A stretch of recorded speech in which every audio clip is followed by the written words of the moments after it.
طلع البدر علينا بثنيات الوداع وجب الشكر علينا ما دعا لله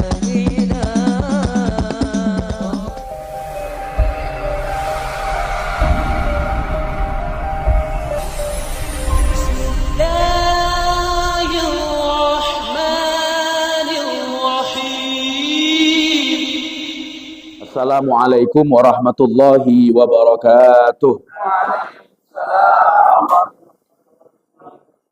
Alhamdulillah wa musallian ala rasulillah sayyidina Muhammad ibn Abdullah wa ala alihi wa sahbihi wa mawalah wa la hawla wa la quwata illa billah. Asyhadu an la ilaha illallah wahdahu la syarika lah wa asyhadu anna sayyidina Muhammadan abduhu wa rasuluh. Allahumma la sahla illa ma ja'altahu sahla wa anta ya hayyu ya qayyum taj'alul hazan idza syi'ta sahla. Allahumma rzuqna ikhlasan niyati lillahi ta'ala. Allahumma aghnina bil ilm wa zayyinna bil hilm wa akrimna bit taqwa wa jammilna bil afiyah ya arhamar rahimin. Amma ba'du. Para orang tua kami, para tokoh masyarakat, para tokoh agama, para asatid yang hadir, wabil khusus ada Ustaz Salman, Ustaz Nazaruddin, seluruh jajaran pengurus BKM Masjid atau Musalla Nurul Iman, dan kita semuanya yang hadir pada pagi hari ini yang insya Allah kita semuanya adalah orang-orang yang dimuliakan oleh Allah Subhanahu wa Ta'ala. Mari sama-sama kita bersyukur kepada Allah dengan mengucapkan Alhamdulillahi Rabbil Alamin atas segenap limpahan rahmat dan nikmat dari Allah Subhanahu wa Ta'ala. Begitu juga mari sama-sama kita bersolawat kepada baginda Nabi kita, Nabi besar Nabi Muhammad sallallahu alaihi wa alihi wa sahbihi wasallam.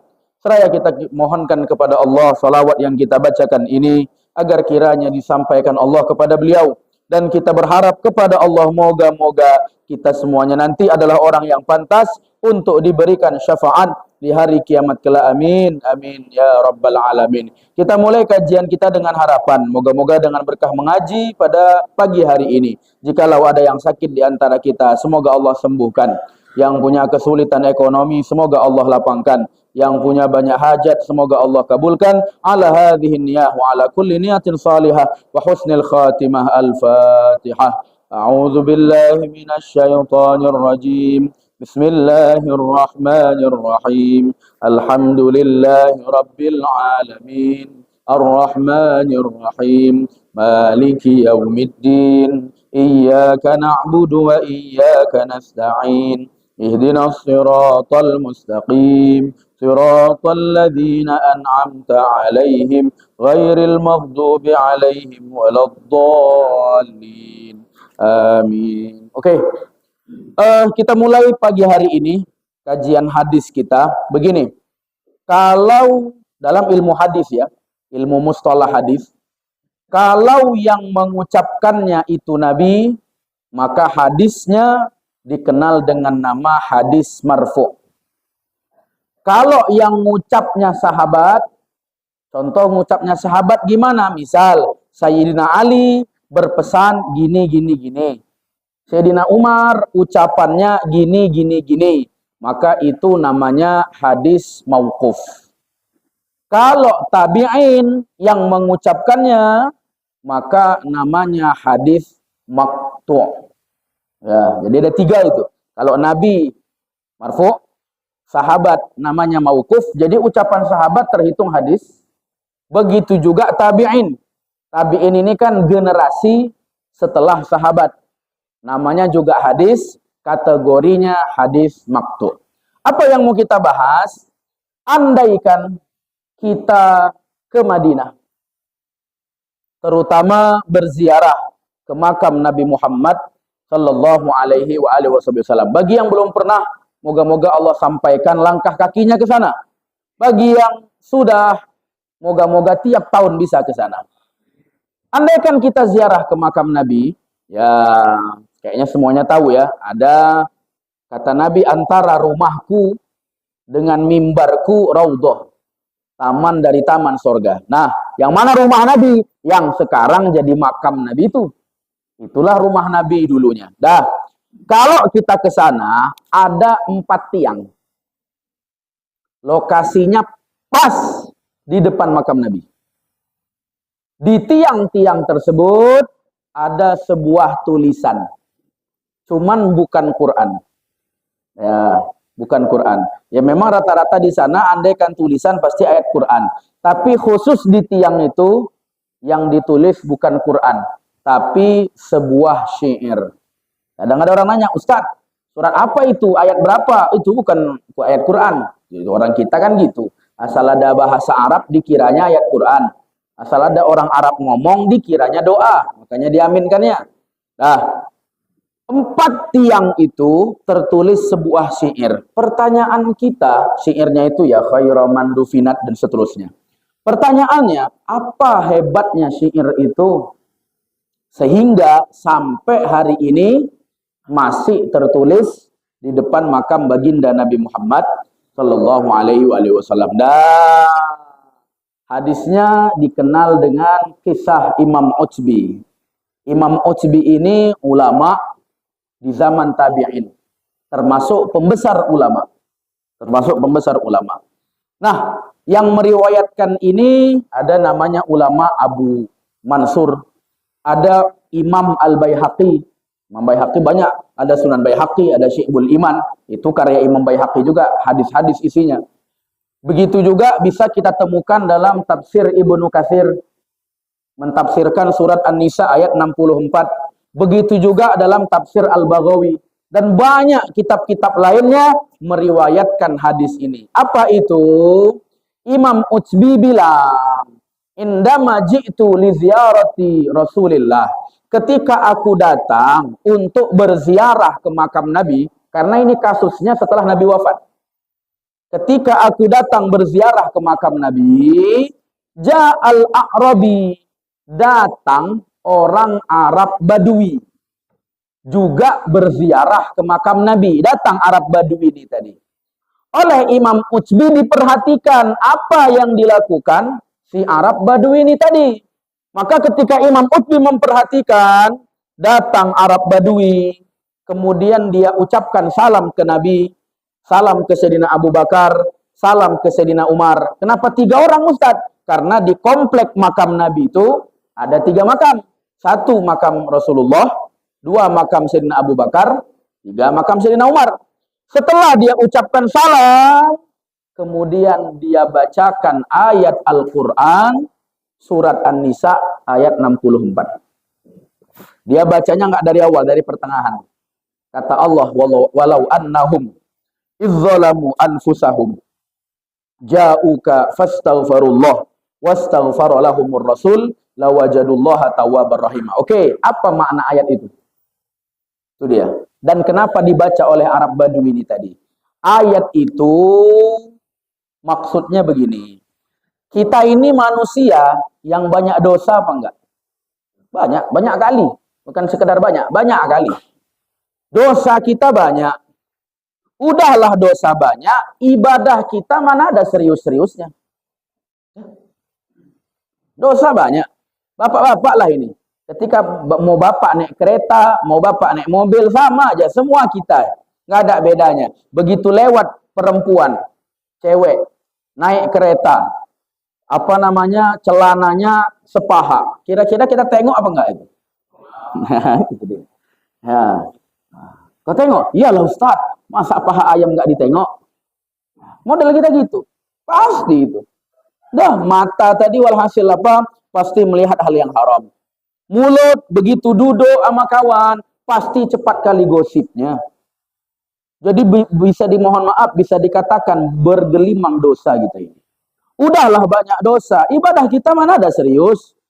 Sholat subuh tadi, ada khusyuk-khusyuk kali, mana ada. Rakaat pertama kemana kita mikirnya?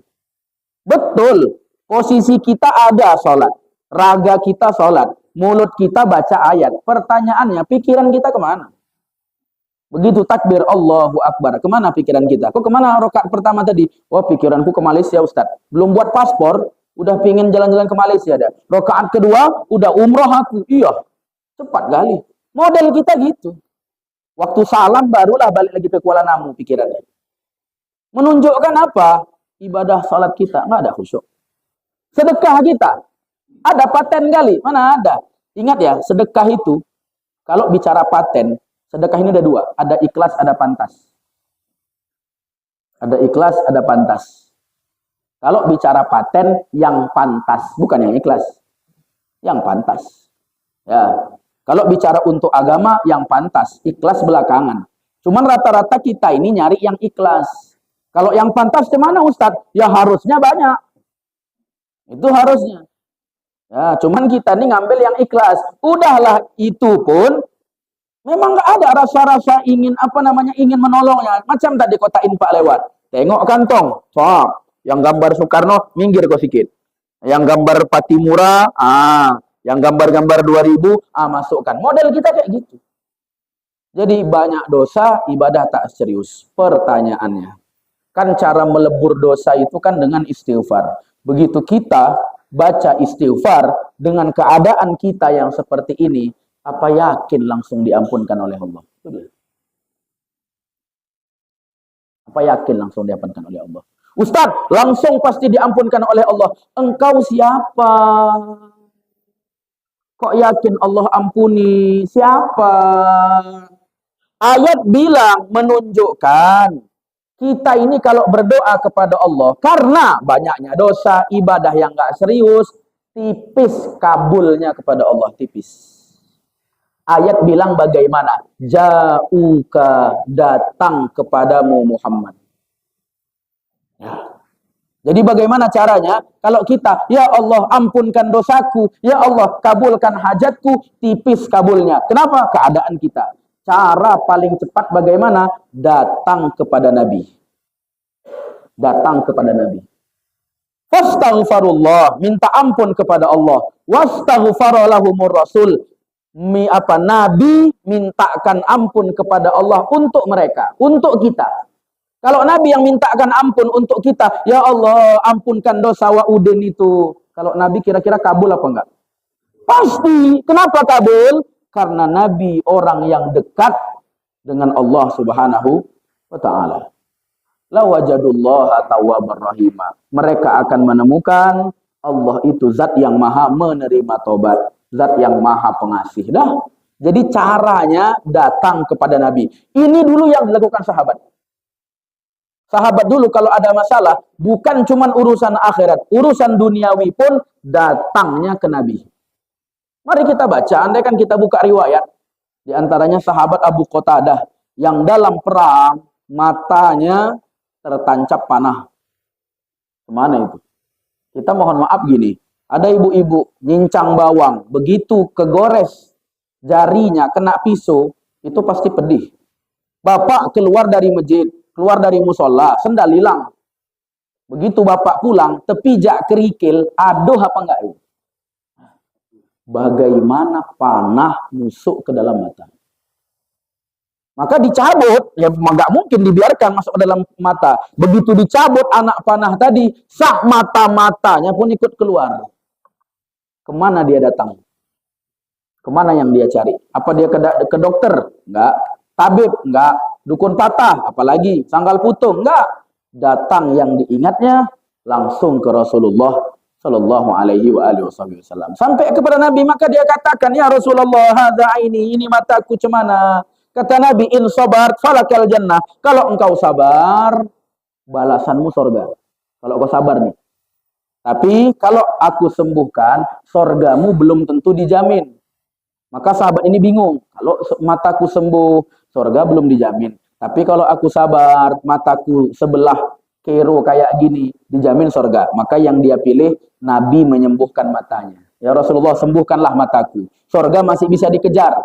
Kenapa sahabat ini milih sembuh matanya? Dalam riwayat, sahabat ini tukang kawin. Nah, begitu nengok cewek, nengok perempuan, takut perempuan tadi nggak mau sama dia, karena matanya kero sebelah, maka dia pun meminta kepada Nabi supaya matanya disembuhkan. Oleh Nabi matanya dipasangkan kembali seperti sedia kala sembuh. Apa kata sahabat ini? Aku punya dua mata, tapi mataku yang sakit yang setelah disembuhkan Nabi, itulah mata yang paling terang pandangannya. Begitulah dulu sahabat. Ada masalah datang ke Nabi. Bahkan urusan lain, masalah urusan jodoh. Kalau kita baca dalam riwayat perang Uhud, Nabi kan nangis itu 3 sahabat itu. 1, Nabi nangis kepada Hamzah karena paman beliau. 2, nangis kepada Mus'ab bin Umair. Mus'ab bin Umair ini kenapa Nabi sedih? Kenapa Nabi nangis? Mus'ab ini termasuk orang paling kaya sekota Mekah di zaman itu. Di zaman itu.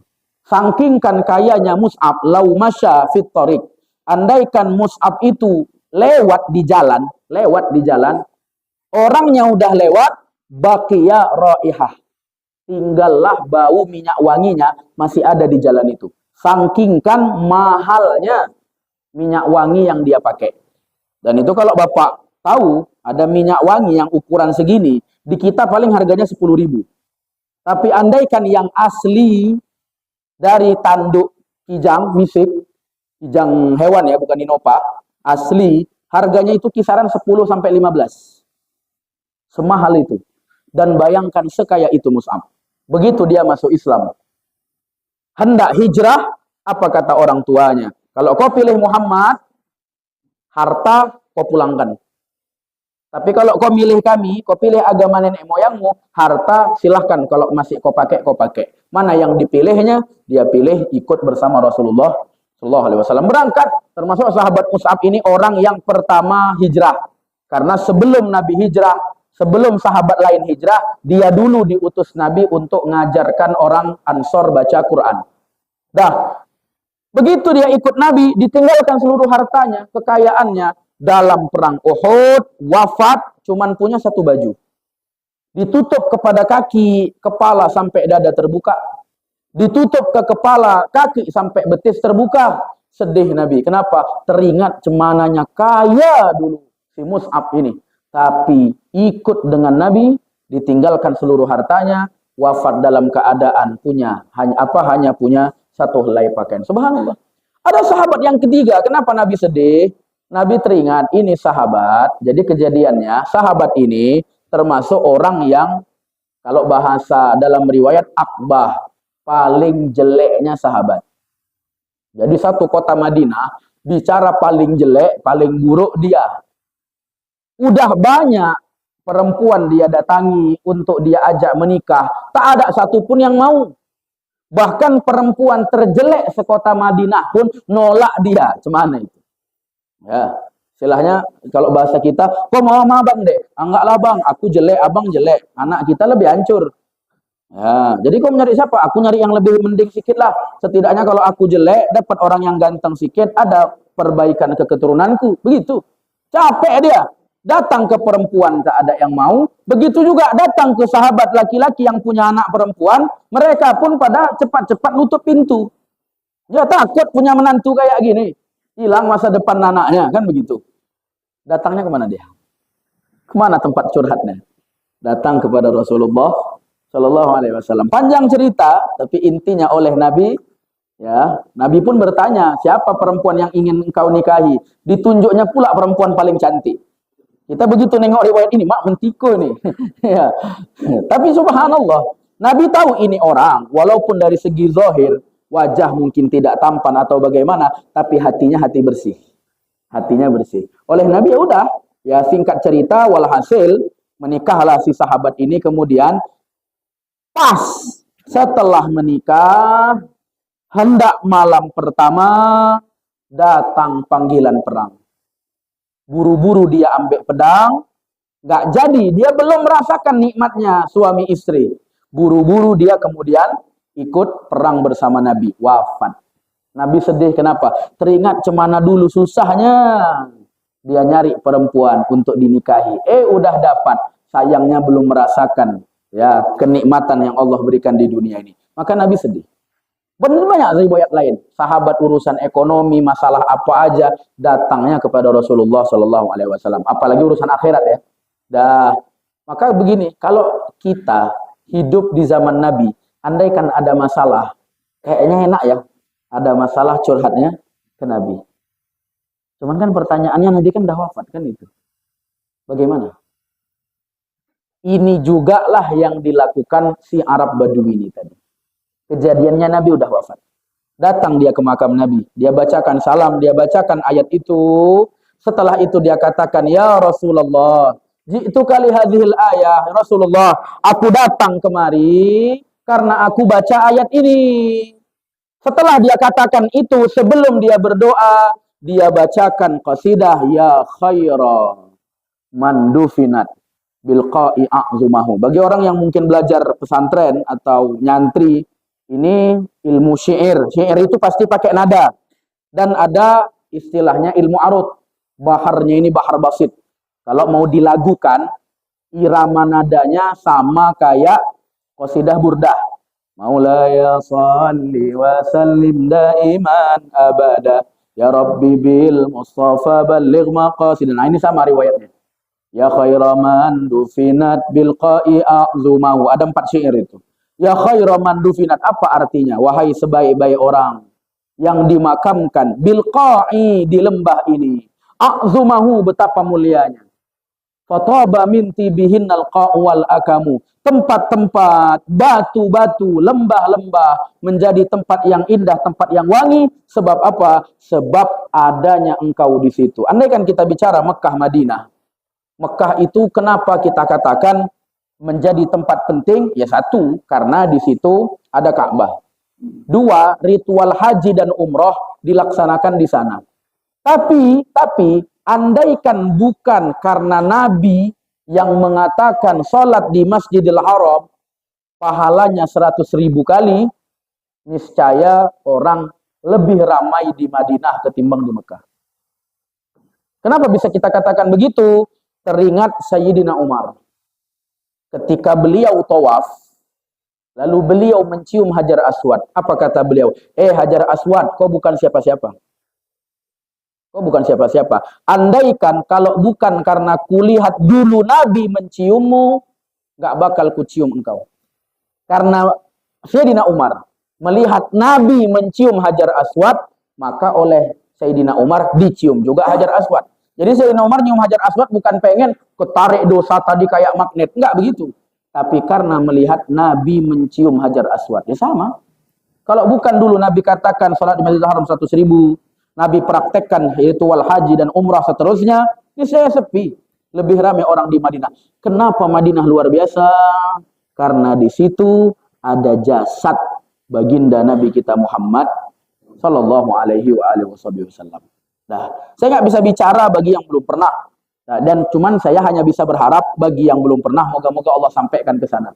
Dan itu akan kita rasakan. Ustadz, adakah amalan khusus? Dulu Syekhuna Maimun Zubair, guru kita, guru juga Ustadz Ali Nusron itu yang mulazim sama beliau ya. Beliau dulu mewasiatkan ke kita, ke Maimun Zubair, ada waktu yang terhitung doa diijabah. Kapan itu? Waktu sholat. Cuman waktu sholat ini syaratnya kalau mau doa harus pakai bahasa Arab. Kapan waktu yang terbaik? Ada 2, sujud sama sebelum salam. Habis Bapak fil alamina innaka hamidum majid itu waktu terbaik doa. Beliau ajarkan Allahumma ballighni ziyarah Makkah wal Madinah. Itu diajarkan beliau. Allahumma ballighni ziyarah Makkah wal Madinah. Ya Allah, sampaikan ke aku untuk bisa berkunjung ke Mekah dan Madinah. Itu beliau bilang, yang ngamalkan itu insya Allah. Kalau nggak berangkat haji, minimal berangkat umroh lah. Setidak-tidaknya. Artinya dia pernah mengunjungi Mekah, pernah melaksanakan ibadah di sana. Nah, subhanallah, saya ngajarkan itu ada ke jamaah. Duluan dia berangkat timbang awak. Nah, ada jemaah, mohon maaf kalau mungkin bicara pekerjaan kuli. Ya, kita tahu ya, kuli itu gajinya berapa, kita tahu semua. Belum nanti kalau misalkan proyeknya udah beres, atau si yang punya rumah memberhentikannya. Kita tahu kayak gimana gajinya. Subhanallah, dia punya bos. Apa kata bosnya? Bosnya baru tobat. Kau mau berangkat umroh? Ya maulah bos, siapa yang nggak mau? Dikiranya bercanda. Ternyata betulan didaftarkan nama bosnya. Subhanallah. Ya, subhanallah. Saya sendiri juga ngamalkan itu waktu sebelum berangkat. Ya subhanallah, hal yang tak mungkin Allah realisasikan. Jadi bagi bapak yang mau ngamalkan, usahakan diamalkan itu. Allahumma ballighni ziyarata Makkah wal Madinah. Nah, itu singkat pendek. Usahakan diistiqomahkan setiap sebelum salam. Oke, dah. Setelah dia bacakan, ya Rasulullah, aku datang karena baca ayat ini. Dia bacakan syair, ada 4 bait. Isinya memuji Nabi.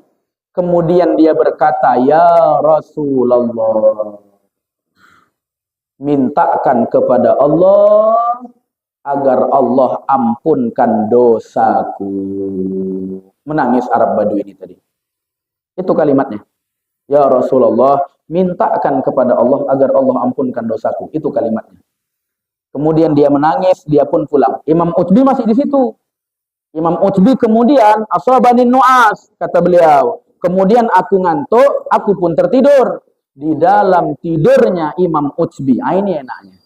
Ulama kalau tidur sikit aja, mimpinya Rasulullah Shallallahu Alaihi Wasallam. Ini kenikmatan yang luar biasa. Ya, ini enaknya. Jadi ya saya pun mau bilang bagi bapak yang pas ngaji kali ini, kalau dia tidur mimpinya Nabi, silahkan. Ya, kalau perlu bantal awak sediakan. Nah, cuma pertanyaannya bapak mimpi apa ini kan itu. Nah, mimpi Nabi apa janda? Nah, kesimpulannya dalam mimpi tersebut datang Nabi. Ya Utbikum, Utbi bangun.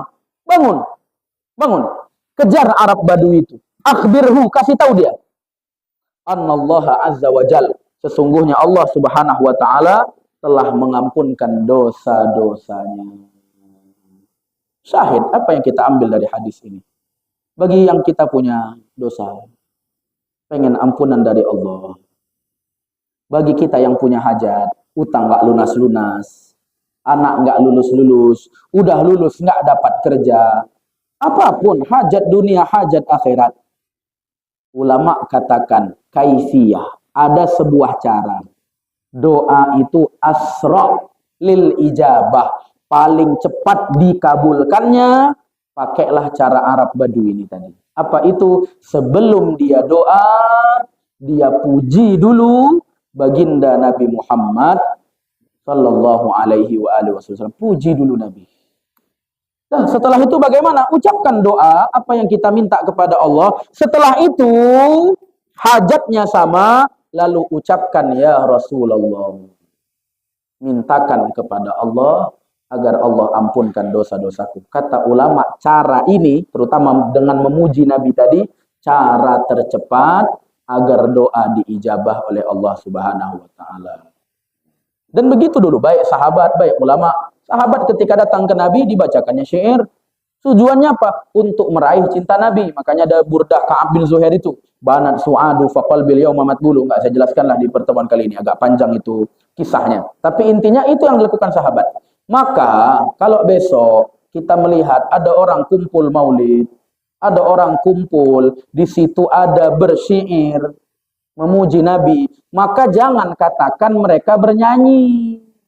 Kadang ada orang, tengok tuh ngapain kalian di masjid nyanyi-nyanyi. Kita bukan nyanyi, tapi bersyair memuji Nabi Muhammad Sallallahu Alaihi Wasallam. Itu dulu yang dilakukan sahabat. Maka besok anda akan jumpa emak-emak baca marhabanan. Atau jumpa orang maulid, ya Nabi salam alaika. Bukan nyanyi, tapi itu bersyair memuji Nabi. Ini juga sekaligus. Untuk saya jelaskan ini kenapa. Aneh. Kalau acaranya maulid, tapi nggak ada berselawat dan memuji Nabi. Aneh. Jadi kalau itu harus ada. Harus ada. Kenapa? Maulid itu kita berbahagia karena lahirnya Nabi. Otomatis juga membahagiakan Nabi. Jadi bagaimana? Buatlah sesuatu yang membahagiakan Nabi. Jangan sampai buat yang Nabi nggak suka. Apa contohnya? Ada kasus di Jawa, BKM mengadakan maulid, panitianya anak remaja masjid, dibuat lomba. Ada pula lomba joget. Lomba joget TikTok. Ini Nabi nggak suka, jangan dibikin. Ada juga, mohon maaf, dibuat perlombaan. Boleh. Dalilnya mana? Fastabiqul khairat. Nggak ada masalah. Catatannya, jangan sampai jadi area judi. Apa contohnya? Lomba-lomba azan. Bagus nggak? Bagus. Cuman datang dia dipakai uang pendaftaran. Masih boleh? Masih boleh. Cuman uang pendaftaran jangan dipakai hadiah yang menang. Kalau dipakai hadiah yang menang namanya judi. Ini mohon maaf. Terkadang kita, masa ada masjid kayak gitu? Saya nemukan kasus banyak. Banyak anak remaja masjid kita bilang kayak gitu, baru dia sadar. Oh itu judi ternyata Ustaz. Judi. Apa bedanya? Yang daftar 10 orang, lomba-lomba azan. Pendaftarannya 10.000. Hadiah lomba 100.000. Kan gitu. 10 orang, 10.000. Nah, berarti berapa? Pas 100.000. Dari itulah dipakai untuk hadiah lomba. Nggak boleh. Kalau pakai misalkan nyewa tenda, silahkan. Tidak masalah. Untuk apa namanya? Untuk bayar atau untuk memberi hadiah kepada juri, silahkan. Tapi kalau untuk hadiah lomba, nah itu nggak boleh. Nah, jadi jangan buat sesuatu yang Nabi nggak bahagia. Apa yang membuat Nabi bahagia? Salah satunya memuji Nabi kita Muhammad sallallahu alaihi wa ala alihi wasallam. Wallahu alam. Sampai sini, kalau ada pertanyaan, silahkan. Setahu saya 6:30 nggak terang-terang.